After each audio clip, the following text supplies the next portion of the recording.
Thank you. Thank you. Hi, everybody. So normally, when I speak at business conferences, I get to be the funny guy, and everybody else is boring as shit.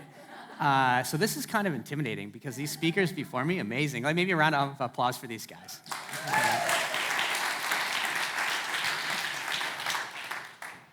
Okay, so today's about using humor to sell stuff, and David says you should always tell a story. So I can't remember when I first learned that you could use humor to sell stuff, but I think it has to do with hitchhiking and homelessness.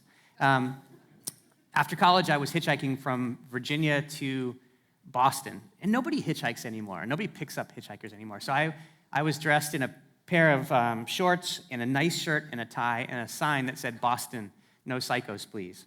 And it worked. I'd see people driving along, and they would go, and their face would lighten up, and then the blinker would go on, and they'd pull over, and they would say the same thing every time. They would say, "I haven't picked up a hitchhiker in 20 years, but I saw your sign, and so I got a ride like that. It was all the way to Boston. It was easy, and like several rides, like 5 or 6, because nobody was going all the way to Boston." And I also, when I got to San Francisco, you may have noticed there's a lot of homeless people in San Francisco, but I noticed that some of the folks had amazing signs, like American Express used to have a slogan that said, "Don't leave American Express, don't leave home without it." And I saw this homeless guy that said, "I've lost my American Express card and I've been left homeless without it." and he was killing it. He had piles of money.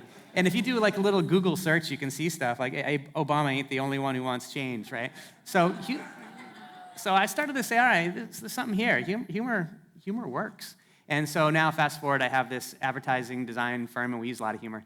And so, a couple of questions. Why does humor work? I think Andrew had that whole list, right? Like, I only have a couple things that I kind of wanted to key on. One is that people buy brands that they love, or at least like, right? I mean, that should be the goal. If you're a marketer, you should be trying to build likability or lovability, ideally, into your brands, right? So, oops, I pushed too hard. So, what are the chances that "What would Jesus do" is going to come up twice or 3 times in a conference, even before like 11 in the morning? But we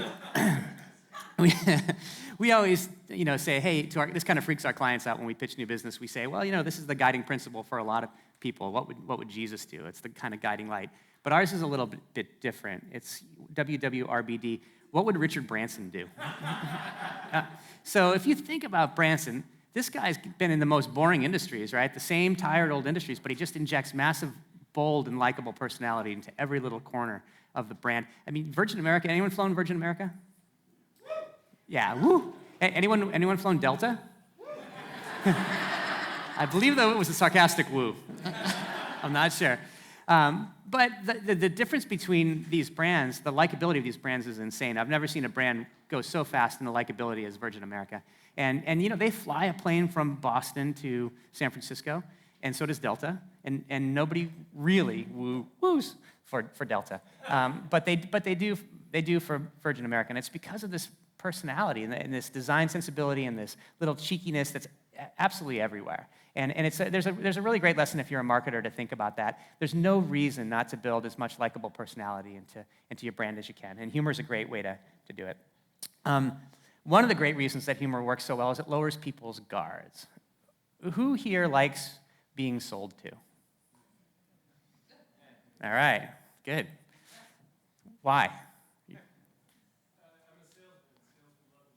Yeah, good. I appreciate your honesty. Most people don't like to be sold to. Most people, the guard goes up as soon as they feel like they're being pitched on something, just probably because we're being pitched so often by so many things all the time. It's just a natural defense mechanism. But this guy, the Dollar Shave Club, I assume everybody's seen this, right? If you look at what he does for however long it's a minute, 33 seconds, it's a non-stop sales pitch. He's telling you, he doesn't even stop to go off of borrowed interest. He just tells you why his blades are so great, just over and over again in different reasons. He's pitching you the whole time, and yet here, like 19 million people shared it. Not just accepted it and embraced it, but they actually shared it. So there's a lesson to be learned there, that humor really lowers people's guards. The other thing is you can inject humor everywhere. If you're a brand, okay, so let's say that you decide to make your brand like Hallmarky and tear-jerky, and you just can't do that everywhere. It gets really tired and old, right? So you can do it once in a while in your TV commercial or a video, and you can get a little, choked up, and that's great. But send an automated email because your credit card bounced and try to do that with tear-jerky, hallmarky stuff, and it just doesn't work, right? But humor, you can put it everywhere. Humor can be sprinkled all over the place throughout any particular medium, and it's really kind of helpful. We did this stuff for Chevy's Mexican restaurants. They became, basically, at one point, they became the Denny's of Mexican food, so they asked us to help them fix that. And we just put humor everywhere. Our happy hour is now 10 hours long. Honestly, we're not even sure if this is legal. Can't put a price on happiness unless your idea of happiness is a margarita. Even down to bar napkins, right? You look really good today, and no, it's not the tequila talking. What happens on this napkin stays on the napkin. This little one over here, I don't know if you can see, so here's a napkin so you don't get beans all over your pants like last time. The chip liner was a story about how you once went to Mexico and you drank on an empty stomach and got drunk and got arrested by work because you stole the policeman's hat, and it was because someone didn't bring you enough chips. And don't worry, we're always going to bring you chips here at Chevy's and stuff like that. Their website, Authentic Tequila Shooters, just like the ones you can't remember from Spring Break '93. So you can put humor everywhere. Yeah, it was in the radio and the television and the outdoor, all the expected places, but it was also in all these little nooks and crannies. Oh, even the T-shirts that the servers wore. These margaritas aren't going to drink themselves. So how do we use humor effectively when we think about it from a marketing standpoint? And one thing's really crucial, and that is humor must be central to the product or service that you're selling, right? How many times have you heard someone say, oh, I saw this really funny commercial, and this happens, and then you say, who is it for? And they're like, I can't remember. And I think that's because the humor is not at all connected to the product or service. So if you make the humor connected to it and you bolt it on there, it's going to be memorable. Here's something that we did for Slingbox. Hey, what's that? Oh, I'm watching my TV through the internet with the Slingbox. Wow. Yeah, check it out. Oh no, this is going to be gruesome. Oh, what a mess! Oh, look at all that blood! The Slingbox lets you watch your home TV through the internet on your laptop or mobile phone. That's gonna leave a mark. Slingbox. So the product's right in the. I mean, the humor couldn't exist without the product, right? The product is the central part of the joke, so it makes it more memorable. So the other thing to remember is the bar isn't advertising; it's entertainment. Have you heard the faux commercials like on the radio? Hey, Sam. Yes, Jill. And they make some stupid, minor, tiny little faux joke that is just horrible. It's not even that it's bad. It's just you can see that they're trying to be funny, but it's not really funny. We're not competing against other advertising. We're competing against, we are competing against other advertising. These guys all spend like $1 billion a year. So we're competing against these people like we always think as advertisers and marketers, but we're also competing against this stuff, right? I mean, this is what is getting people's attention. That little ghosty thing is Snapchat. I don't know if anyone has any teenage daughters like I do, but I know all about it. Yeah. So we're competing against all this different stuff. I mean, never before have we been so bombarded with information as we are right now. I think I read a book called Under the Radar by Kirshenbaum and Bond, and it was about 15 years ago, and they said back then that we'd see between 1,500 and 3,000 commercial messages per day. So God knows what it is today, right? That was before CNN had 3 lines, before all this stuff existed. So, we really do have to kind of earn the consumer's attention. And I think when we look at, if we're going to be funny, we have to look at the humor and know that it's going to be judged against humorous television shows, humorous movies, humorous stuff that people see on Vine, things like that. So take it seriously. Oh, hey, there's more little things here. There we go. All right, let's go to the next one if we can. Oh, there we go. All right. Like technology, comedy can quickly turn to tragedy. Did anyone remember Good Morning Vietnam? So here's a fun. Reading the news is one thing, but this stuff you wrote, it's not funny, sir. It's sad. Sir, I'm begging you. Don't try to do comedy. It's not in your blood. I'll do fine. Comedy is what you make it. I've got pages and pages of great material. Right, Albersold? I'm afraid you're going to be hitting bottom, sir. If it isn't funny, then why did I hear you laughing when you typed it? I was thinking of something else. Thank you for your support. Now I've got a show to do. Sir, you're not funny. if you're not funny, don't even do it. Like if you're the brand, and unless you're willing to really let go and trust people that are funny, you probably should try the tear jerky thing. But you don't have, like I think one of the other speakers said, you don't have to be funny to have funny, right? So as long as you can pull people in that know how to do the funny, people like David and his friends, professional copywriters, professional comedians, pull the professionals in.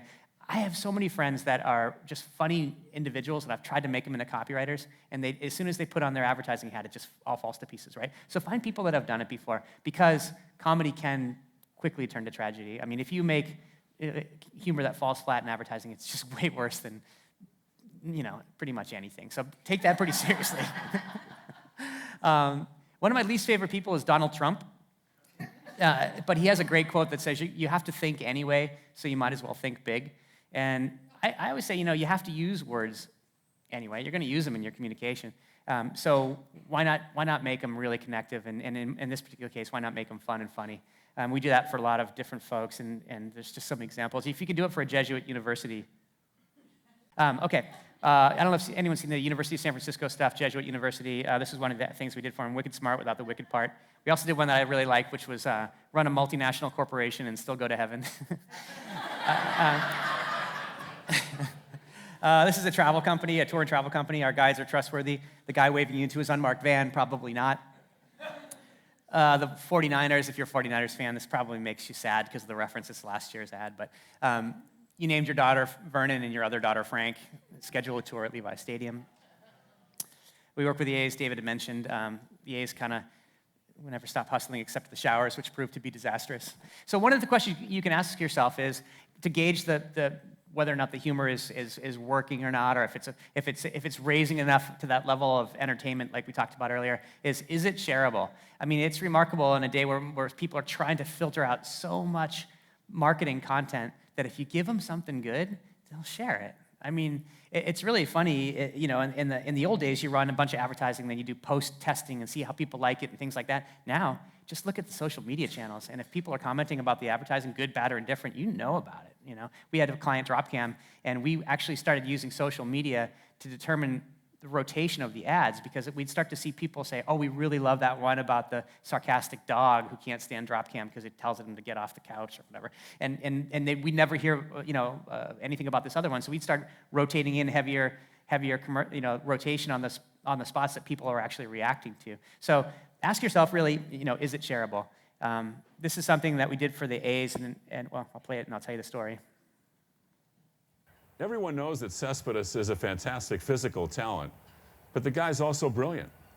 What were you thinking when you came to the plate in the ninth inning? Fueron millares de variables de circunstancias las que me llevaron a la conclusión de que el lanzador me iba a tirar un slider por la puerta de atrás. En ese momento decidí hacer mi swing de lujo y saqué la pelota por encima de la cerca del jardín opuesto. He say, I see the ball, hit the ball.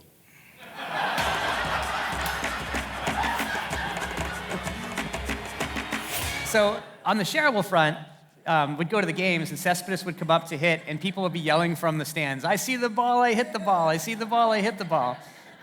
So I was kind of past that test. Oh, Kim, jeez, back. All right, so the last little bit is it's easier to be ignored than it is to offend. Anyone know who this guy is? Yeah. I got a 14-year-old daughter and a 16-year-old daughter. I know all about Lil Wayne and his filth. It's unbelievable. I think of myself as a person with a pretty foul mouth and a pretty kind of racy sense of humor. And you pick your battle with your teenage girl. So one of them is to let them listen to all the filthy hip hop they want to. And I mean, I can't even believe it. If anyone says, well, if my children hear that, I'm like, your children are hearing this stuff. This is unbelievable. I mean, it's really, really. I mean, we're being desensitized by people like Lil Wayne. Thanks, Lil Wayne. And of course, Kim Kardashian's gigantic internet-breaking butt. Everyone knows about this stuff. Even I think we had a CSI. Oops, I went backwards. That was my fault. Even CSI, right? Think about CSI. Anyone watch the show? It's pretty graphic stuff. 20 years ago, it would have been rated R. honestly, it would have been rated R just because of the content. Today, it's in primetime TV, and it's just regular old television. I remember seeing something years ago. Do you remember? This is awful, but I think his name was Perlman, a journalist in Iraq that was beheaded. And when the day that he was beheaded, it was on every single newspaper, every newscast, front page story. It was huge. It was an outrage. It was ridiculously bad. It happened to another journalist again about 3 weeks later. And I remember on CNN, it was below the fold on the internet as a story. Christy Brinkley's divorce was higher than the story about the second beheading. And the only point of it isn't to be morbid and bring us all down about beheading and things like that, but it's about the fact that we are so desensitized by everything around us that our job as marketers shouldn't be to worry about stepping on a toe here or there. It should be being worried about being ignored. Because if you're ignored when you produce marketing, and it's not doing anything. It's a complete waste of time and effort. So I would just counsel that maybe we shouldn't take ourselves too seriously. This was in the bathroom at Chevy's. Employees must wash hands before returning to work, even if you're 99% sure you didn't pee on your hands. I mean, aren't we kind of all thinking that when we see that little state-mandated sign in the bathroom? Like, what? We connect the dots anyway, so we just went all the way there. And people would come out of the bathroom saying, I just saw this ridiculously funny thing in the bathroom. And I mean, it's pretty racy, but nobody complained about it. Here's something we did for Dropcam. Kevin, we're home. Hi, Mom and Dad. How was your weekend? Did you do anything exciting? No, I wish. Did you go to a movie? Oh, I hope you had some fun. It was all NBC for me. Nothing but calculus. I get it. Nothing but calculus. LOL. Calculus! Nothing but calculus? So, yes, bleeped, fuck, calculus is what he said. Not a single complaint, and it didn't stop Nest Labs from buying them for $550 million, right? Again, it's something we did for Slingbox early on. The best thing to happen to the business traveler since pay-per-view porn. This is the very first ad that they ran. And Slingbox is something that lets you watch your home TV through the internet on your phone or your laptop or whatever. And these guys were a great example of just pushing the boundaries and having fun with it. And this ran in USA Today. This is amazing, right? A porn reference. Ran in USA Today in the sports section, which has just a gigantic circulation, and no complaints whatsoever. And I'll leave you with the person that let us do it all. This is the CEO of Slingbox, talking about the origins of the Slingbox. Hello, my name is Blake Krikorian. People often ask me how the Slingbox came to be. Well, the answer is complex and surprising.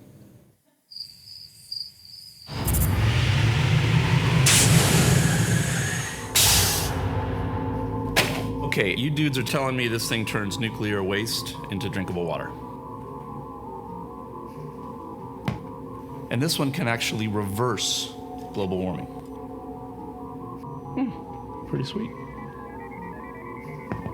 And this thing lets you watch your home TV through the internet on your computer or mobile phone. Anywhere. Are you kidding me? I'll take this one in exchange for what we talked about. That's a lot bigger than we agreed to, guys. As you can see, great sacrifices have been made. So please, buy one. And cut. God, things I do for this company. It's like, I just...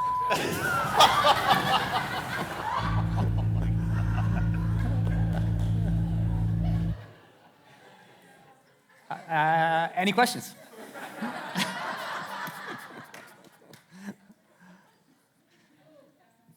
Stand up for your question. Oh, yeah, I'll grab Keep the your eye laptop. on the ball here. This is dangerous. Oh, come on, you didn't throw it? I was wondering how you would respond to a legal department that pushes back on humor for fear of offending people, even if nothing's really illegal in the Yeah. You mean the legal, one of my coworkers calls the legal folks the sales prevention department. What kind of business is it? Oh, yeah. Well, two things. I would say, insurance is interesting. It's really weird. One of the most conservative industries that you can think of, insurance. You got a talking gecko. You got a guy posed as Mayhem, right? You've seen the Mayhem commercials. You've got cavemen for Geico doing stuff. Insurance has embraced humor. I would also say, like, with your, and I skipped a slide, I think, here, but with your business, one of the things here was that your business is not too important or serious to not use humor. And I would ask people, like, so can anyone when they engage with your product, can they go up to 37,000 feet in the air and shoulder roll at 750 knots to their death? Most companies say, no, you can't do that with my product. But with airplanes, you can. And if you look at Virgin America, they did a TSA video. Has everyone seen that TSA video? Which is like the first one was a cartoon with like a nun and a bullfighter. And this is about air safety. And they still were humorous about it. And people loved it. It was the only time anyone watched it. So I would say to anybody that thinks their business is too serious or conservative, take a lesson from Virgin America, because nothing's as serious as getting on an airplane. I can make a comment instead of a question. Yeah. Your legal department is supposed to be dealing with legalities, not on judgments like that. And the thing is, you need a CEO to say, okay, thank you for the legal decision, but there's not a legal decision, and move over. So the legal departments are doing that a lot right now, and they're just essentially bad lawyers. Yeah, it's a great point. And oftentimes the CEO thing is really important. To do really a lot of this humor stuff, you have to have a CEO that either gets it or has an inherent faith in the marketing team and lets them do it and trusts them. It's really, really important. If you have someone at the top of the food chain that's not gonna let you do any of these things, you can't sneak it by them. You're gonna have to try to educate them as to why. I would get Andrew to come talk to your company. I said to him upstairs, I wish that all my clients were in the audience when he was giving that last presentation. Ooh. Yep. Nice. Hey, Joshua Walters, coach and your future salesman. I have a question about censorship, and you detailed really well how we're getting less censored, but in what ways are we getting more censored? Well, it's funny, the media still doesn't understand the difference between advertising and content. They'll run really racy content oftentimes on a television program and then push back on your TV commercial. It's really strange. So that's the extent of the censorship that I deal with. I don't really know. I'm a eternal optimist, and I feel like things are getting always better and better. Like, as far as content though, because like we've heard a lot of leaked words and everything about porn. So what are the words that are not being said that maybe were said 20 or 50 years ago? The words that are being said are not being said? Yeah. That were said, like typewriter, you mean? They don't say that anymore. I don't like what words. What words are censored? So there's not words that are being more censored. Just everything is free and everything is language is open. There's not words that are being cut, or there's words that are being more censored. There might be. I just think the general trend is away from that. The general trend is towards accepting more and more, for lack of a better word, racy or edgier content in general. I'm sure there are exceptions, but in general. Yeah, speaking of racier content, how did you convince the CEO of Slingbox to get anal probe? It wasn't a big leap. He's just he's just a funny guy. He'd be the guy that up there in a serious conference, like a panel discussion at the Churchill Club or something, and everyone's all dressed up, and he's wearing a pair of jeans and flip flops and drinking a beer on stage. So it wasn't that much of a stretch.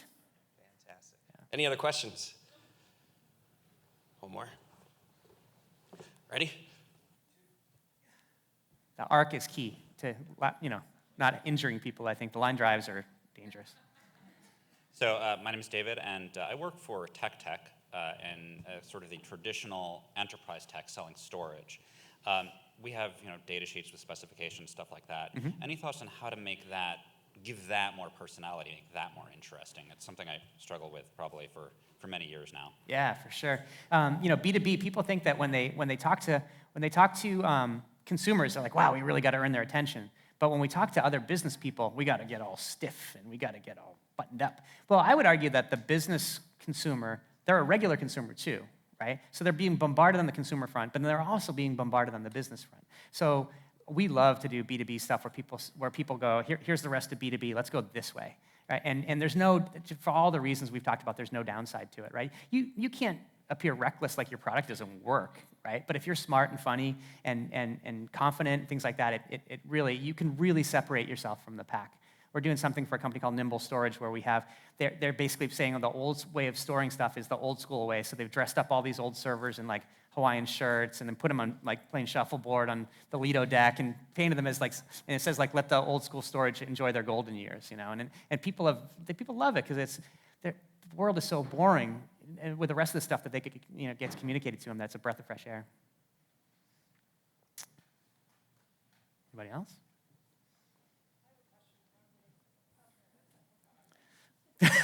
Oh, God. That was horrifying. Hi, my name is Christine. I teach public speaking.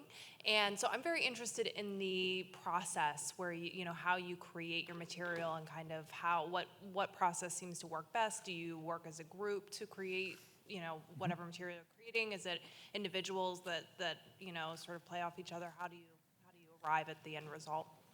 Yeah, you know, we actually work off of, we start with writers for the comedic stuff, and usually they work individually because we have a model where we work with people all over the country, so it's hard to get someone from Oregon to work with someone from Washington. But so usually it's individuals that are bringing stuff, and then when they bring it to us, and then we sort of collaborate with them and, you know, kind of edit it, move it around, play off of them, ask them, say, hey, you started to go down a funny path here, but can you push it a little farther, or things like that. Yeah. Sure. All right, I'm getting the hook. So, 3 last things. One, or key takeaways. Humor must be central to the product or service you're selling. Your brand is not too serious, important for humor, and it's easier to be ignored than offended. Thank you for your time.